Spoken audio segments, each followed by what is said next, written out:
Real estate bubble making 2008 look like a warm-up. Hey everybody, Scott Walters, buckle up, strap in. We got a hard-hitting, pull no punches, no sugarcoating it, no rainbows, no sunshine. I'm just going to give it to you and give it to you straight. We got a good one to unpackage today. Welcome to the show. I hope everybody's doing great. So yeah, here we go again, right? Another real estate bubble. A lot of people want to write this one off. Like I always say, I'm a real estate agent. If anybody should be here writing this one off, it's me. I have financial gain in these markets, but having lived through the 2008 crash, even suffered a little of its blowback as a bill-paying adult. Insanity, this stuff, right? Unless you've lived through a boom-bust cycle as a bill-paying adult and suffered some of its blowback, you don't know what's coming. You may hear about it. You might even be reporting on it, but you have no idea of the magnitude, the severity of how it's going to feel until you've lived through something like that. So I feel kind of qualified, and I know many of my viewers today are more than qualified to chime into the comments on it themselves. So feel free to jump into the comments. We love to see you guys in there. It's always an honor and a privilege to have iron sharpening iron in the comments. But today we're going to talk a little bit about, I've always said as I came to YouTube and started reporting on this mess, as I found myself boots on the ground working in the euphoria, and it didn't pass the smell test, did not pass the smell test. This real estate bubble was a bubble. People explaining it off and still continuing to do it are completely in denial. I'm sorry. And of course, the industry itself is the most guilty of exactly doing that. So I hope what you find here is a little bit of a breath of fresh air as I try to cut through the chatter and be forward-thinking, critical thinking, keeping my thumb on the pulse as we read between the lines and look between the economic cracks of the biggest asset class in the world, the U.S. housing market. Listen, friends, there's always crash risk in the markets. And anytime we have an artificially induced bubble like we just had, that's why I've always said the only thing different between this bubble and the previous bubble is this time's worse. This was market manipulation, artificially induced, no organic growth. And it made a complete casino climate. One of the greats, Warren Buffett, owner of Berkshire Hathaway, biggest real estate brokerage in the world. Even him himself, his mantra was be greedy when others are fearful. Fearful when others are greedy. We saw greed sweep these markets. They're stuck in these markets. They will ride this thing down like the Titanic. It is what it is. They just have no ability to get out because of greed. They're stuck in these markets. That's why I always say insulate yourself. That way, you can suffer a little of its blowback. You might be able to weather a storm. Insanity. I hope you guys are doing great. Today we're going to talk about, there's so many things, right? I always say throw a dart at an economic challenge map where we can hit something threatening the economy in this housing market. But we're going to talk about one of the things that I found pretty interesting, and I thought we'd go ahead and cover it today, is why this time is worse. Why this bubble might make the last bubble look like a warm up. And it's funny because like I was saying prior to this, when I turned on this camera during the euphoria prior to interest rate hikes in the artificial interest rate environment, I was warning of the things that we're now seeing playing out. The housing market's being put through the biggest stress test ever witnessed in human history, or it's about to be, and we're seeing that play out. Many markets stopped, flatlining, and many reversing a course. So how do you even write that off? How do you say this time is different? Well, Scott, my area is still doing quite well. Well, real estate's local. Some areas will behave differently. Some areas had huge run-ups. Some of them didn't. Some will get hit first. Some will get hit last. Welcome to the cycle. That's the way real estate cycles. But the thing is today, friends, we got to talk about this because here's the biggie for me right now. Do you know over 50% of Americans don't even have $1,000 in a savings account? 50% of Americans don't have $1,000. They can't. They're one flat tire away because a flat tire practically costs you $1,000 these days. It would seem pretty close. $500 for shoe. Sure. 50% of Americans don't have $1,000. That's bad, friends. That's the writing on the wall. They cannot tolerate the cost of living anymore. Property tax, insurance, rents, mortgage payments, higher interest rates, groceries. Take your pick.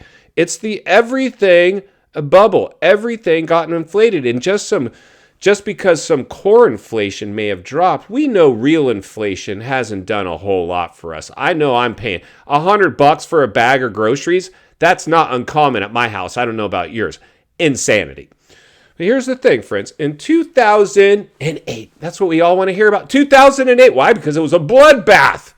Man, you buy that. Anybody that bought the 2008 crash did quite well. That's why a lot of us are like, bring on the crash, Scott. I'm ready to see some 2008s. Be careful what you wish for. You don't want to get sucked up. And you will get swept up into fear and panic because of herd mentality, right? It comes down to psychology, people's psychology of sales. So when this crash occurs, everybody's going to be, because nobody has the crystal ball. But let's put the percentage of likelihood, high percentage of likelihood, we're hitting another real estate downturn. And there'll be bailouts. They will attempt to save it. They didn't in the last one. It didn't work. This one's probably too big to save. And I hate to say that because this one could end up in a depressionary level of a downturn. But let's stick with recessionary level. A 2008 style crash. Insanity. A lot of people are going to be so full of, they're going to be afraid to spend I ain't spending nothing. Are you kidding me? You see what's going on out there? You're going to have to determine your risk tolerance, allocate a percentage of funds to go deploy into those markets, but never gamble or bet or invest or buy real estate more than you could afford to lose.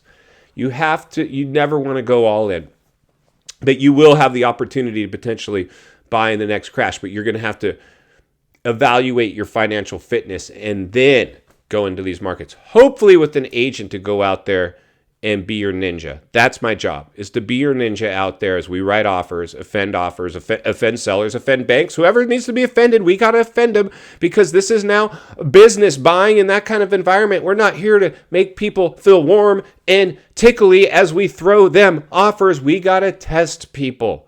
It's the name of the game. That's what investors do. They don't come in. That's what was so ridiculous about this bubble. Even investors are getting involved with bidding wars. Insanity. They're taking a haircut. Investors taking a haircut that drank the Kool-Aid in this bubble and got involved with bidding wars. But here it is, the bullet point, the key point of many things we could pick from today that I'm seeing playing out.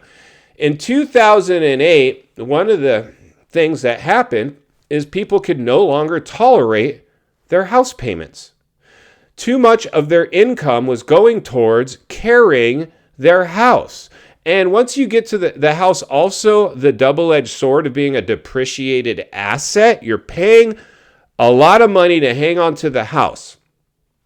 And it's not worth what you paid, so you can't sell it. You can't get out from under it. So then you start telling yourself, well, weather the storm. Just weather the storm. Real estate cycles. It'll come back. 15 years later, maybe in that last bubble, we don't know what the next one's going to bring, but we do know this. Bigger bubble, faster to never seen before highs. That's a fact and artificially induced. Not fun.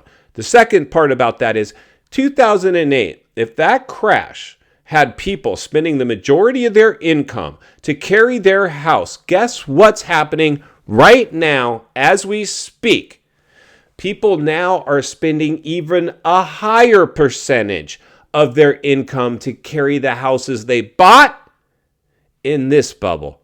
Bigger bubble, bigger blowback. In final thoughts, I come to you as a friend, as a content creator, as a real estate guy that wants to see you not only win in real estate, win in life. Understand the waters you're swimming in now.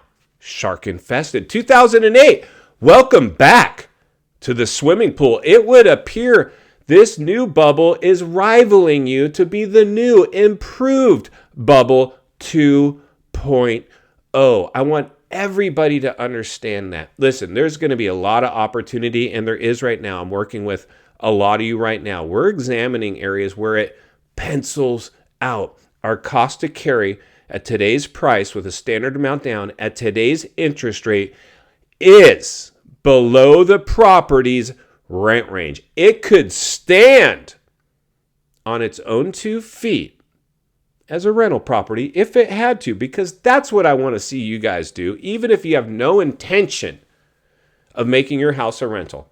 I want you to have the luxury of doing that. It's an insurance policy I can pull for you because I know if something happened to you, your income, a medical bill, anything, don't worry. We'll get a renter in that house. Make some positive cash flow. That's because if it goes upside down and it's no longer worth what you paid, at least it penciled out and it's an income earning property. Most real estate agents don't want to tell you that because they'll limit the amount of property they can sell. A good agent will always put your needs before their own and maybe examine that. Now, if this is your forever home and you're all cash, by all means, we don't need to check properties, how they pencil out. But if you're the average American or somebody that's aspiring to build wealth in real estate, this is absolutely paramount that we do that. That's why I'll be here to blow the lid off this thing every step of the way. Because it's not only what we need, it's in fact what we deserve. If you appreciate the content, I want to humbly ask you to give the video a like, subscribe to the channel, leave a comment below. I'd love to hear from you. Social media links in the description of this video if you'd like to follow me there, along with links to channels I've appeared on I think you might enjoy. If you need help buying or selling real estate here in America, I have the biggest network of top-rated agents in the nation ready to assist you. It'd be our honor and our privilege to do so. Email in the description for you as well. Also, if you're watching from your television set today and you enjoyed this video, you're going to love the next video, and there's an easy subscribe icon for your convenience.